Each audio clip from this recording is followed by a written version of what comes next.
Jonas Hudson, and it's a GFT. The GFT exchange. Call it that.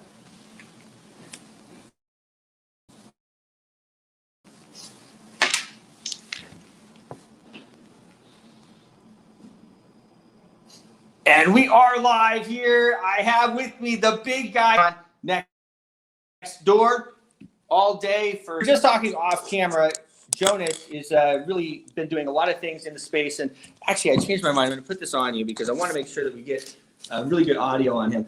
So tell me a little bit, Jonas, about your history. I mean, you made the world's first NFT. Tell us a little bit about that. And then maybe, what brought you here? I used to work at Warner Brothers in the studio system, and I got into everything from new technologies, and one of them that stuck was ringtones. I, by accident, did in Snoop and Dr. Dre and whatnot, and we set up ringtones around the planet. I think it was like 35 carriers within months.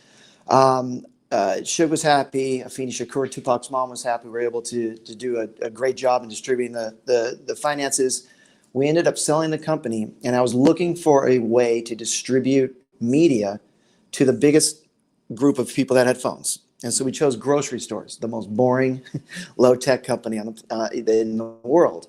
And we were watching this thing called blockchain as it kind of moved around and studying it, looking at Bitcoin. And then one day when the smart contract kicked in, we said, wow, if we could lay our coupons and rebates on it, we can start doing deals with the brands to do a bunch of things, basically make NFTs into coupons and rebates. So it's amazing. And I mean, some big brands. I mean, obviously, and you mentioned something about Budweiser as well, and how that worked, if you could run through that. Yeah, so there was a moment in California, you can't have what's called an instant redeemable coupon, right? Or a rebate, I should say. So you cannot buy a 12-pack of Bud and get $3 back at grocery. But if you're unbanked or underbanked, you can't get that rebate from Budweiser. You still can't give Venmo if you don't have a bank account. So we created what we called a cashback token back in 2017, which enabled users to buy a Heineken or a Bud Light or whatever it is and unlock tokens that can be used back at grocery. So that was the first case. The other two reasons we wanted NFTs in the form of coupons and rebates was to focus on fraud, which is actually, there's a film coming out. Lionsgate's putting it out, I think, like this week. It's about two women called Queen Pins who ripped off, I think, $30 million plus in coupon fraud. So it stops fraud in the tracks, but also the most important thing is a shopper marketer at this point has always, when they released a digital coupon, prayed that it wouldn't go over 1.6% or 1.8% redemption, the number that you want to spend. And then we also looked at rewards. And so we contacted the guys over at Fox and Marvel and said, hey, this is back in 2018. I don't know if the word NFT was coined at the time. We called them authentic digital collectibles. But we put together what we believe is the first studio NFT with Deadpool 2. And it was a great program where you bought a Deadpool ticket and you unlocked an NFT. And at the time, no one really knew what was going on, but they loved the program. And what's unique about us is we have the user's phone number as their wallet. And we take away all the atrocities of the current state of affairs, like, no offense to MetaMask, but you've got, have to buy cryptocurrency. You've got to know what a wrapped ETH is. You've got to use MetaMask. God forbid you have to convert into Sushi Swap and all that stuff. We just simply said, click, unlock, receive. And for all the blockchain geeks out there, we are a private public exchange. So we do report to the public exchange every few hours. That's what keeps the indelibility and all that other fun stuff. Well, it is pretty interesting. And when I went by the website, of course, it definitely piqued my interest. So some of the stuff we talked about off camera was, of course, some of the there's knockoffs and there's fake stuff, and all these types of things. So with what you are doing, how does that affect? I know you. Yeah. So, well, I'll say when we did the Deadpool thing, we were working with a young company at the time called OpenSea, and Alex and team IP into the system. But we were very cognizant that we couldn't put a Marvel asset onto an exchange that had fraud, right, in any way, shape, or form. Right. And Alex back then, they were great. We were removing some of the Deadpool fraud that was on it already. But the problem is this.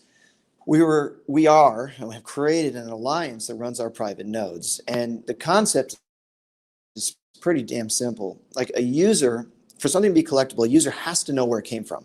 That's the only thing that's going to work. If you go to eBay right now, they still say that 60% of the autographs on eBay are fraud.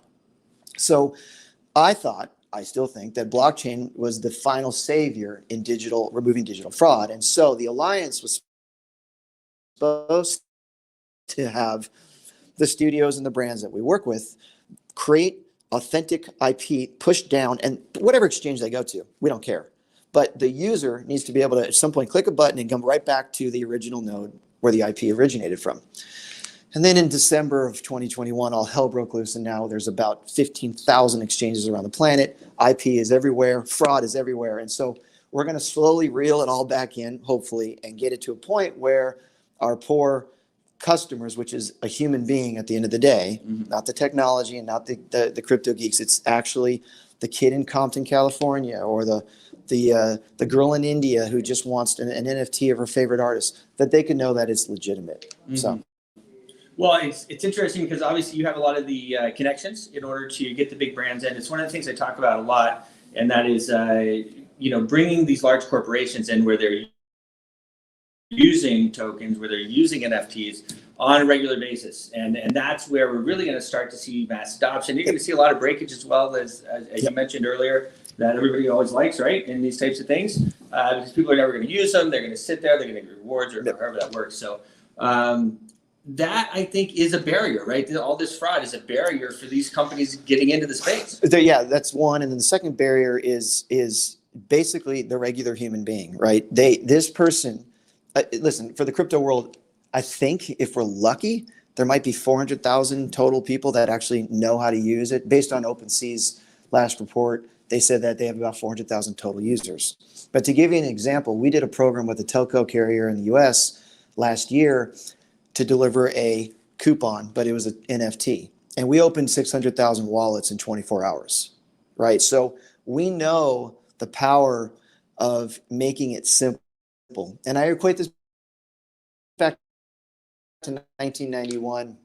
I'm sorry, 2001-ish, 2002. This dates us all. But when we used to send videos to each other, it was in an email. And you would click onto it and it said you want it in QuickTime and Real Player and Word. And you're like, 600 kilobits, 900, you're like, it's a disaster, right? And so video on the internet was kind of boring. And then there's that beautiful moment where YouTube link was sent to your click and you clicked onto it and voila. We'd like to be that YouTube link. If it's not us, it's going to be somebody else.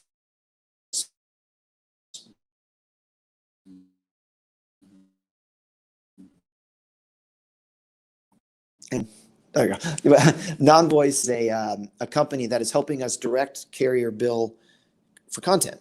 And so we can simply move an NFT into the hands of, for example, we just launched in Thailand with TrueMove Thailand, which has 33 million subs.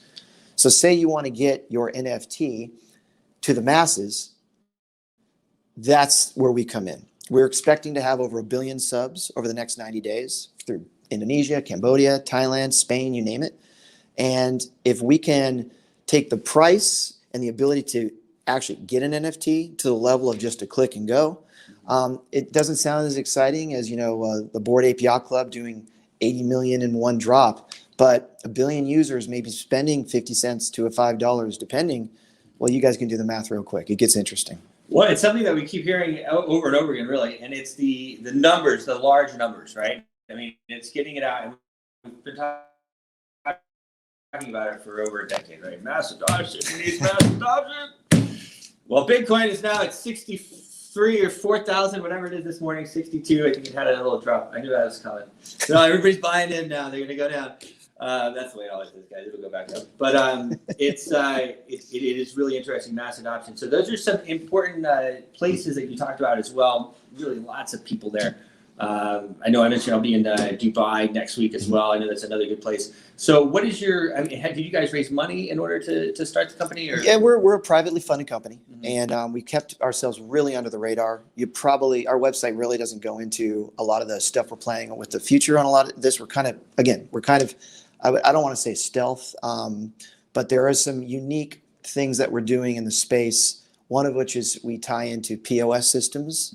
And that's going to change the way, I got to be careful here. It's going to change the way rewards in the NFT space are going to be delivered. And so with that combination of using grocery stores and telcos, everyone eats and everyone's on a mobile handset. I think there's 8 billion now. We believe that the mobile telcos should be the biggest distributor of NFTs on the planet, and we'd gladly. Thanks for coming on. I know you're on stage. Today. That's a good question. 3:30, I think. 3:30. He's on stage. Make sure to come by. It's like I said, it's a full place there. Edison Ballroom. Some final thoughts, maybe website. If you're interested in learning more, we love